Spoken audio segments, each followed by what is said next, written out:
بسم اللہ الرحمن الرحیم۔ السلام علیکم۔ 4 سال کی تھی جب امی ابو فوت ہو گئے۔ میری پرورش سگی نانی نے کی۔ 10 برس کی تھی کہ نانی نے مجھ کو بیاہنے کی ٹھان لی، حالانکہ ابھی پوری طرح شعور کی دہلیز پر قدم بھی نہیں رکھا تھا۔ شادی کا مطلب چمکیلے کپڑے اور زیور پہن کر دلہن بن جانے کے سوا میرے ذہن میں کچھ نہ تھا۔ شادی تو خوشی کو کہتے ہیں، لیکن ہمارے یہاں شادی کا مطلب عورت کی زندگی میں سب سے بڑی مصیبت اور اذیت بھی ہو سکتا ہے۔ جانتی نہ تھی، جب نانی نے بتایا تیری شادی کر رہی ہوں تو میں ان کا منہ تکتی رہ گئی کہ کیا کہہ رہی ہیں، گویا اب کسی اور کے گھر جانا ہوگا۔ بس اتنی سوچ تھی میری۔ شادیوں میں دلہے کو ایک نوجوان خوبصورت انسان کے روپ میں دیکھا سمجھتی تھی، سبھی دلہا ایسے ہی ہوتے ہیں۔ ایک روز نانی نے بتایا تیرا دلہا آیا ہے۔ اس وقت پڑوسن بیٹھی تھی، اشتیاق سے بولی ذرا دیکھوں تو کیسا ہے۔ تبھی پڑوسن کی آڑ میں میں نے اپنے ہونے والے دلہا کو دیکھا۔ او میرے خدا! پڑوسن کے منہ سے نکلا، جمیلہ، پروین پر اتنا بڑا ظلم مت کرو۔ کیا اس بوڑھے سے اس پھول سی بچی کو بیاہ ہوگی؟ یہ تو عمر میں اس کے باپ سے بھی بڑا لگتا ہے۔ کس قصور کی سزا تم اس بچی کو دے رہی ہو؟ ایسے ہی یہ تم پر بوجھ ہے تو مجھے دے دو، میں اس کا خرچہ اٹھا لوں گی۔ رشتہ تو جوڑ کر ڈھونڈا ہوتا۔ تمہیں کیا پتا جب سر پر مرد نہ ہو تو گھر میں جوان بچیوں کی کتنی رکھوالی کرنا پڑتی ہے۔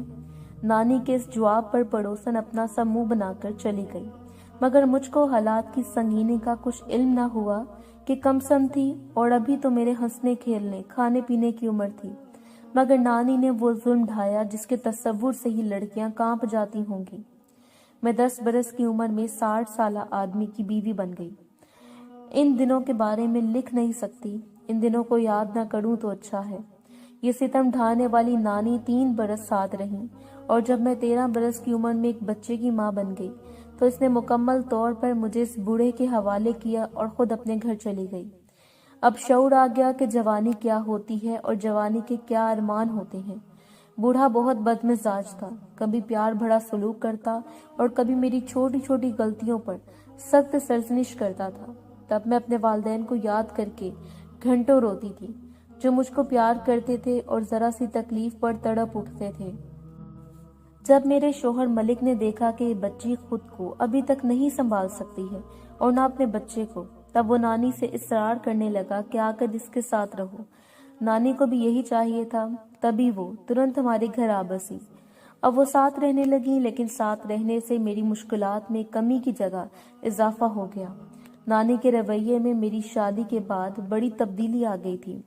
وہ نانی سے زیادہ ساس کا کردار ادا کرنے لگی۔ شوہر مجھ پر زیادتی کرتا، نانی اس کو کچھ کہنے کی بجائے الٹا اسی کی حمایت کرتی اور مجھ کو برا بلا کہتی، بلکہ اس کے سامنے ذلیل کر کے رکھ دیتی تھی۔ اس سے ملک کو اور شے ملتی اور وہ اور زیادہ میری توہین کرتا۔ ملک کا ساتھ دے کر نانی گویا ساس سے بھی زیادہ خطرناک کام سر انجام دے رہی تھی۔ لکھ نہیں سکتی میرے دل میں کتنا غم اور درد تھا۔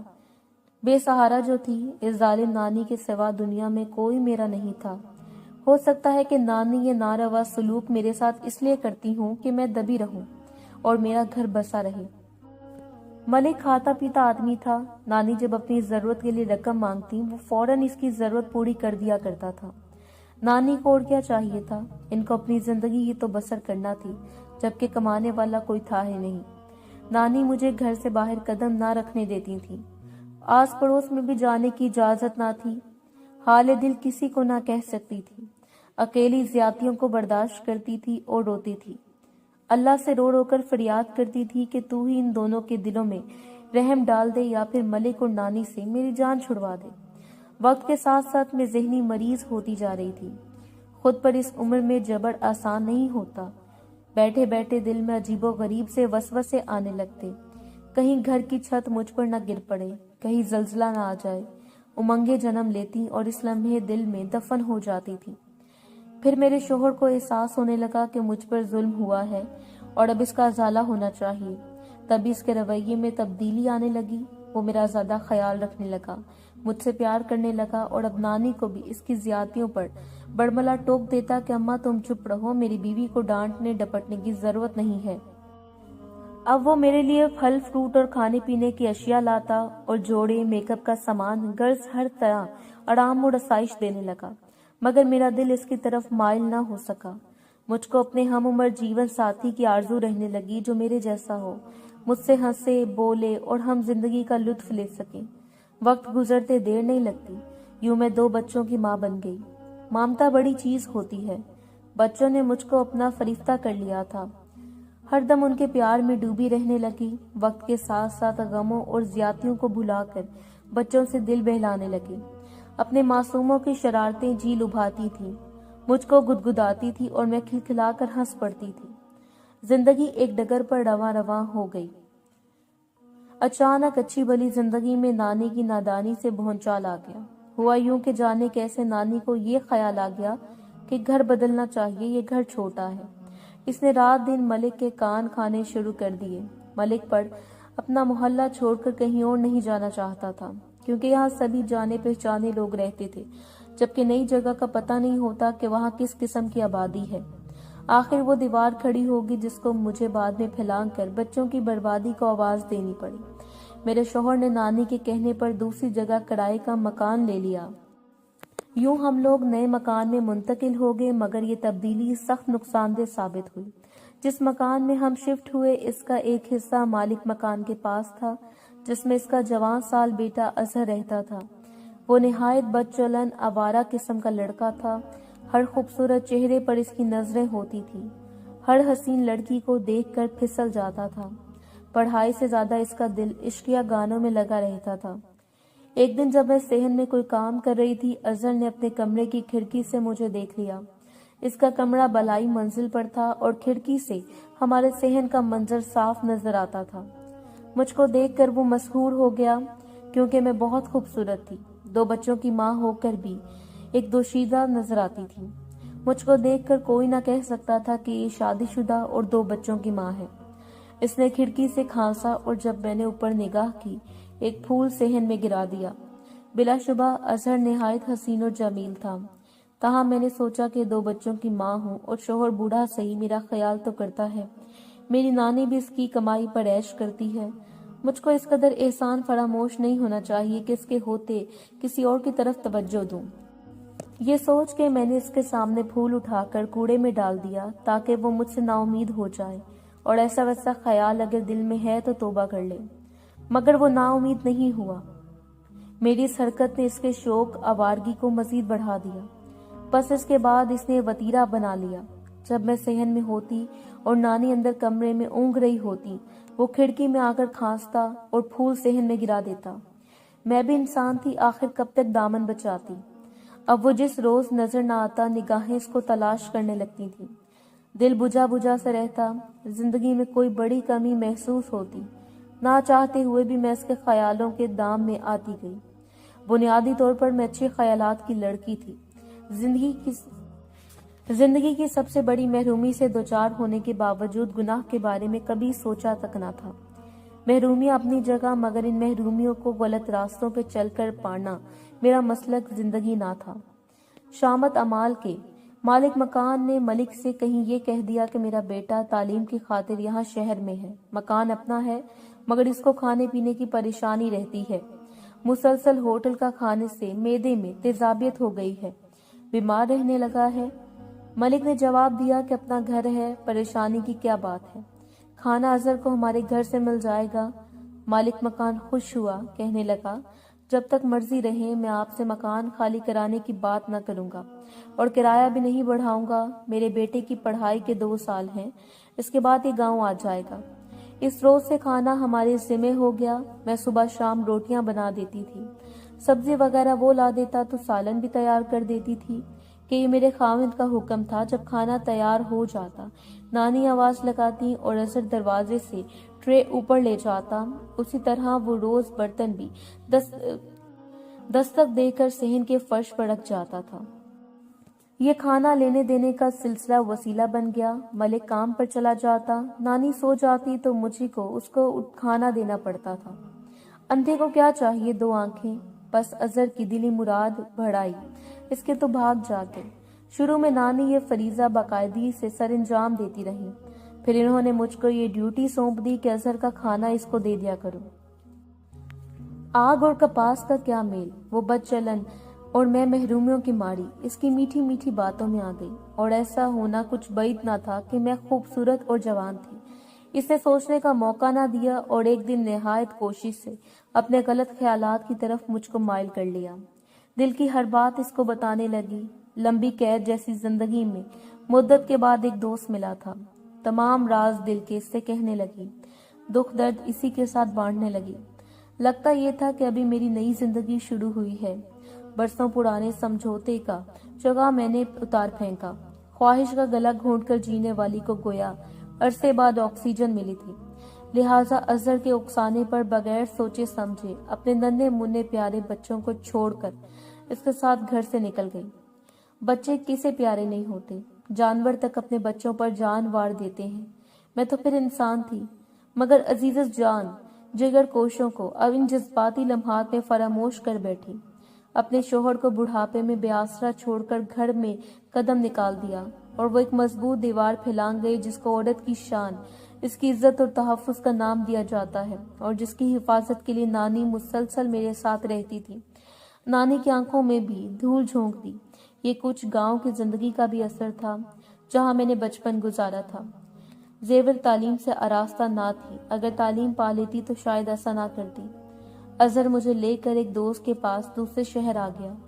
शुरू दिनों में बच्चों की याद ना आई, मगर बाद में इनकी याद बेचैन रखने लगी। मैं रोती तो अजहर को कोफ्त होती।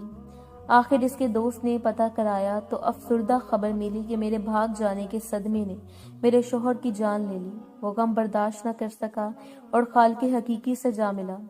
मैंने इजहार की मिन्नत की, मुझे वापस जाने दो क्योंकि मेरे बच्चे बेआसरा और वीरान हो गए हैं।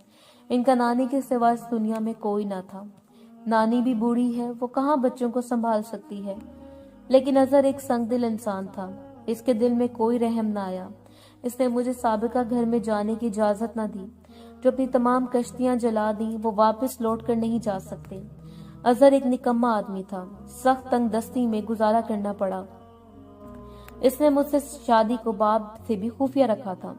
जो जेब खर्च इसे वालिद से मिलता था उसी पर गुजारा करता था।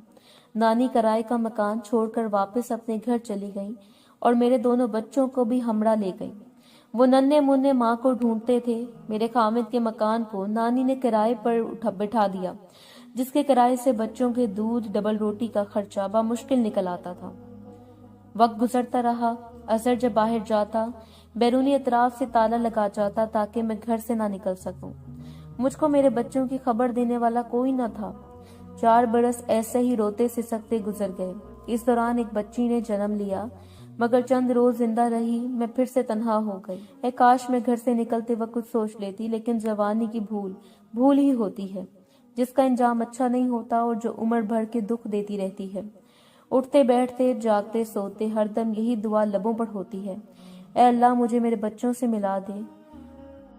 तवातर से मांगी दुआ जो दिल से निकलती हो कभी न कभी कबूल हो जाती है।